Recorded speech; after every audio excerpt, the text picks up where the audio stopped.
Conséquences pourrait avoir cette entrée des rebelles Houthis dans le conflit. On en parle avec vous, Bertrand Besancenot, ancien ambassadeur de France au Qatar et en Arabie Saoudite. Aujourd'hui, vous êtes conseiller du cabinet NSI, principal cabinet d'intelligence économique. Bonjour, bienvenue Bonjour. sur ce plateau. Les Houthis, donc, qui frappent Israël un mois tout pile après le début de la guerre en Iran. D'abord, on peut s'interroger pourquoi maintenant ? Oui, parce qu'il y avait quand même un accord qui avait été signé entre les Houthis et les Américains, qui était une forme de trêve et qui faisait qu'en principe, on pouvait s'attendre à ce que les Houthis n'interviennent pas directement dans le conflit. Alors on sait que les Houthis sont des alliés de Téhéran et jusqu'à présent, effectivement, certains s'interrogeaient sur le fait que les Houthis n'étaient pas rentrés en guerre, contrairement à d'autres milices comme en Irak ou le Hezbollah. Et donc c'est un signal à mon avis qui est important, qui montre qu'en tout cas Téhéran a choisi de montrer que nous sommes dans une période malheureusement d'escalade. Et donc effectivement on a vu les frappes de part et d'autre. Et donc le fait que les Houthis rentrent cette fois-ci dans le jeu en dépit de la trêve qui avait été signée signifie très clairement que Téhéran leur a demandé en réalité d'intervenir. Ils ont C'est agi donc sur ordre de Téhéran. Oui, absolument. C'est donc un signal politique et très clair. Alors, ce qui est important, c'est pas tellement la frappe sur Israël, parce que là, bon, elle a été interceptée de toute façon. Mais la question, c'est surtout de savoir si en réalité, à partir de maintenant, les Houthis, estimant finalement de part et d'autre que la trêve est terminée, vont reprendre leurs actions en mer Rouge. Parce qu'on sait que Et notamment dans le détroit de Bab de Bab el-Mandeb. el-Mandeb, parce qu'effectivement, on sait ce qui se passe dans le détroit d'Ormuz, mais on oublie très souvent qu'en réalité, la mer Rouge est l'endroit par lequel transitent quand même énormément de bateaux, enfin, sur le plan commercial. C'est le canal de Suez qui est au bout, et donc ça aurait des conséquences tout à fait importantes. Ça signifierait que le transit normal qui va d'Asie vers l'Europe Voilà, serait obligé de faire le tour par l'Afrique. Voilà, on a une carte justement du détroit de Bab el-Mandeb. Selon l'agence iranienne Tasnim, les Houthis, les rebelles Houthis se tiennent bel et bien prêts à bloquer cet autre nœud de la circulation maritime si des marines américains débarquaient dans le golfe Persique. Et là, vous l'avez dit, ce serait un scénario absolument catastrophe pour l'économie mondiale. Ah, pour l'économie mondiale, très clairement, parce qu'effectivement, si vous voulez, vous avez donc à la fois le détroit d'Ormuz et le détroit de Bab el-Mandeb. Jusqu'à présent, Bab el-Mandeb était resté libre, ce qui permettait quand même un transit d'énormément, enfin, je veux dire, de bateaux transportant vers l'Europe toute une série, enfin, de biens venant d'Asie et vice-versa. Bon. Donc, si vous voulez, là, ça signifierait que qu'il y aurait un impact sur l'économie mondiale qui serait très important. C'est-à-dire, cela augmenterait les coûts, naturellement, de toutes les importations venant d'Asie.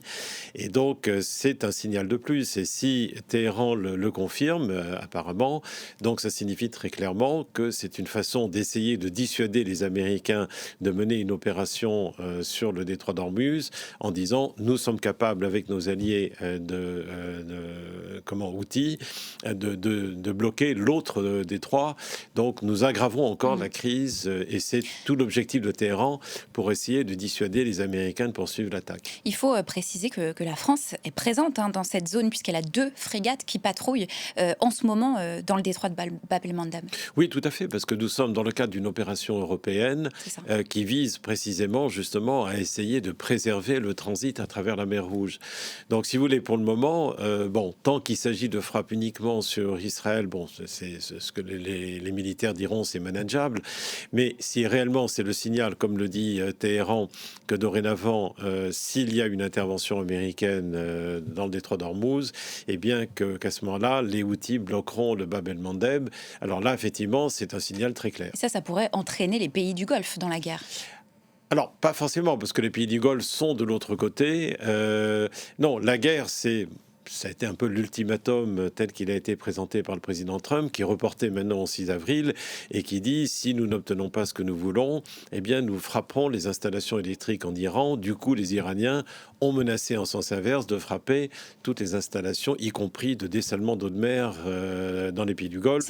C'est ça la ligne rouge, justement. C'est ça la ligne rouge. Pour oui. les pétromonarchies. Oui, bien sûr. C'est l'élément le plus important parce que, bien sûr, frapper leurs installations pétrolières, c'est très important, bien entendu. entendu, enfin, sur le plan économique, ça concerne la planète entière.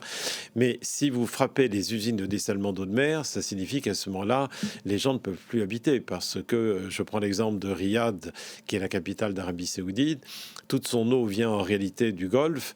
Et si vous frappez les usines de dessalement d'eau de mer, ça fait 8 millions de personnes qui n'ont plus d'eau. Bon, donc ça, si vous voulez, ça devient à ce moment-là un véritable problème humanitaire. Et pour tous ces pays, c'est vraiment ouvrir la boîte de Pandore. C'est ce qui signerait l'entrée en guerre de ces pays. Ah, je suis persuadé qu'effectivement, dans le cas où les Iraniens frapperaient des usines de dessalement d'eau de mer, ça me paraîtrait très difficile que les pays du Golfe n'entrent pas également dans le conflit.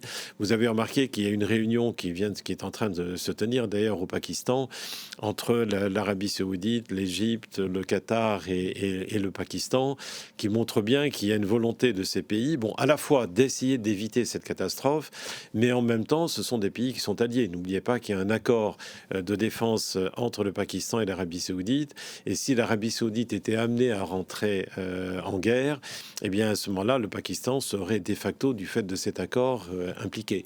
Donc à ce moment-là, nous rentrons dans un conflit généralisé. Mais c'est pas seulement entre leurs mains, c'est bien tout le problème. Washington prévoit la fin de la guerre d'ici 2 semaines. C'est en tout cas ce qu'a dit hier le secrétaire d'État Marco Rubio.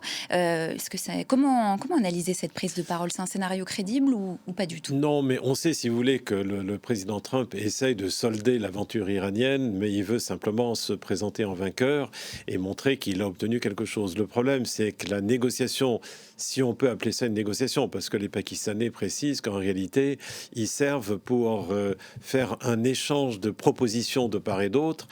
On ne sait pas s'il y a une véritable négociation. Et on sait que les positions des deux parties sont extrêmement éloignées.